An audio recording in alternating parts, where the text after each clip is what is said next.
এক বাড়িতে বাস করত দুই বোন, আরওয়া এবং আয়রাত। আরওয়া বড়, সে একটু শান্ত, আর আয়রাত ছোট, সে সারাদিন টোটো করে ঘুরে বেড়ায়। কিন্তু এই বাড়িতে রাজত্ব চলত অন্য একজনের, সে হলো তাদের আদরের বিড়াল লিউ।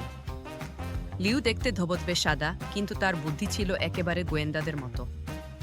একদিন বিকেলবেলা আরওয়া আর আয়রাত খুব খুশি মনে টেবিলের উপর দুটো বড় চকোলেট বার রেখে হাত ধুতে গেল। ফিরে এসে দেখে টেবিল ফাঁকা, চকোলেট নেই।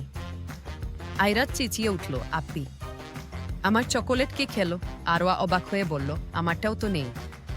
লিউ কি খেল নাকি? তারা দেখল লিউ জানলার পাশে বসে খুব মনোযোগ দিয়ে নিজের থাবা চাচ্ছে। একদম ভাজা মাছটি উল্টে খেতে জানে না এমন ভাব। আরওয়া, লিউ, তুমি কি চকোলেট খেয়েছ? Liu, meow. আয়রাত, মিথ্যে বলো না লিউ, তোমার গোফে ওটা কি? লিউ চট করে তার জিভ দিয়ে মুখ মুছে ফেল। কিন্তু আয়রাত লক্ষ্য করল সোফার নিচে একটা রূপালি চকোলেটের কাগজ দেখা যাচ্ছে। দুই বোন মিলে যেই সোফার দিকে এগোল, অমনি লিউ দিল এক লাফ। সে বুঝে ফেলেছে তার চুরি ধরা পড়ে গেছে। লিউ আগে আগে দৌড়ায়, আর তার পেছনে চোর। চোর বলে আরওয়া আর আয়রাত দৌড়ায়। দৌড়াতে দৌড়াতে লিউ গিয়ে ঢুকো রান্নাঘরের এক বড় ঝুড়ির ভেতর। আয়রাত যেই ঝুড়িটা ধরল, লিউ অন্য পাশ দিয়ে বেরিয়ে গিয়ে সোজা ড্রয়িং রুমের পর্দার পেছনে লুকালো।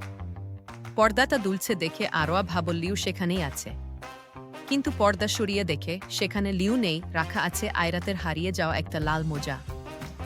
শেষমেশ লিউ ধরা পড়ল আলমারির উপরে। সে সেখানে বসে মিটিমিটি হাসছিল। আসলে লিউ চকোলেট খায়নি। সে চকোলেট দুটো লুকিয়ে রেখেছিল আরওয়ার পড়ার টেবিলের ড্রয়ারে, শুধু তাদের সাথে একটু মজা করার জন্য। আরওয়া ড্রয়ার খুলে চকোলেট পেয়ে আয়রাতকে নিয়ে হেসেই অস্থির। তারা বুঝল লিউ তাদের সাথে লুকোচুরি খেলছিল।